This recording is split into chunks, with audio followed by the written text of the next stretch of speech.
You wake up with the same thought again. Maybe today will be different. You tell yourself you'll try harder, do more, be more. But by the time the day actually begins, something inside you already feels tired. You open your phone, just for a minute, a few videos, a few messages, a few small distractions, and suddenly the morning is gone.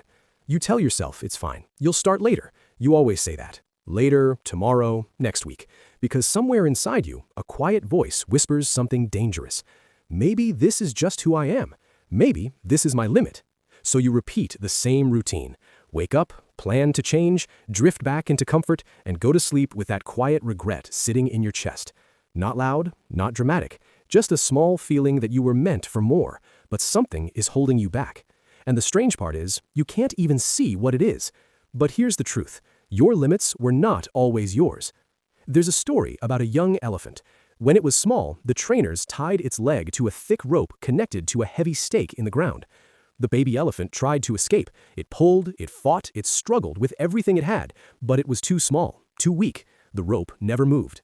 So it tried again the next day, and the next, and the next, until eventually it stopped trying. Years passed. The elephant grew stronger, massive, powerful, strong enough to tear trees from the ground. But the rope stayed the same. A thin rope, one simple knot, and the elephant never moved. Not because it couldn't, because it believed it couldn't. The real prison was never the rope. It was the memory of failing. And this is where everything changes. Because most people are living the same story, not tied down by reality, but tied down by an old version of themselves.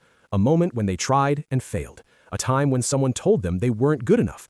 A habit they repeated long enough to believe it was their identity. So now they stop pulling. They stop testing the rope. They stay inside routines that feel safe. Comfort becomes the cage, distraction becomes the rope, and tomorrow becomes the lie that keeps everything in place. But discipline is something different. It isn't punishment, it isn't suffering, it's self-respect. It's the quiet decision to test the rope again, to pull even when your mind tells you it's useless, to act even when comfort whispers stay where you are, because discipline is control, and control is freedom. The moment you realize the rope might not be real, everything changes. The routine breaks, the excuses lose power, and suddenly the question is no longer whether you can escape.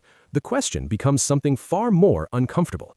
If the rope was never strong enough to hold you, why are you still standing there?